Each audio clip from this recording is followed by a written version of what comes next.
Likely each of us has experienced a time where we've been dismissed from a job. And it comes unexpectedly sometimes, and it can be quite devastating. I remember when I was a summer student, I was studying architectural technology at NAIT, and because I went for another job interview and I had a current job, my boss didn't like that too much, and so she let me go. And of course, she made up some of my faults and failings to justify my being excused from work, or that is to say, getting fired. And then I had another job, just later on, cleaning deadfall from somebody's uh, land. And my coworker accidentally broke the back window of the truck we were using, and we got let go because the people could no longer afford to keep us. It can be devastating. In the first reading from the prophet Isaiah, Shebna is going to be dismissed from office, but really it's because he doesn't have faith in God and he doesn't trust in God. Now, normally God doesn't play a role in people being dismissed from their jobs.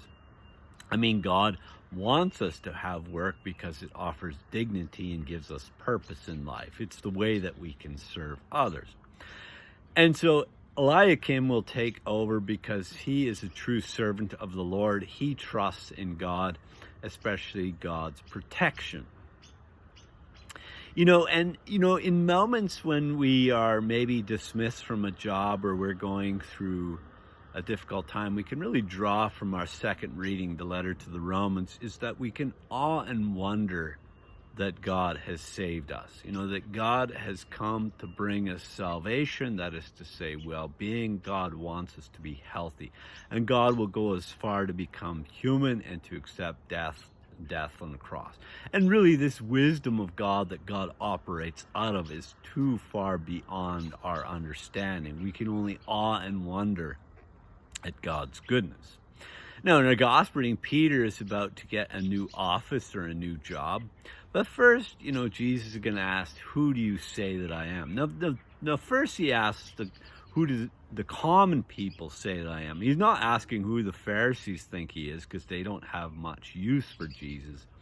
And they would have likely fired Jesus many times over. Well, they fired all kinds of insults and traps at Jesus. But the people recognize Jesus as a prophet. But, that's quite a compliment, but it's only part of who Jesus is. But Peter, through the Spirit, is able to identify Jesus as the Messiah, the Son of the living God, the Anointed One, the Christ, the Son of the living God. Now, this is quite a proclamation of faith, and therefore Jesus will compliment Peter. Now, it's not really that Peter is the rock of the church. We look at God as being the rock of the church, the stronghold, our foundation. But what Jesus is really doing is he's complimenting Peter. Sometimes we're pretty hard on ourselves, or we can even be hard on other people, of course.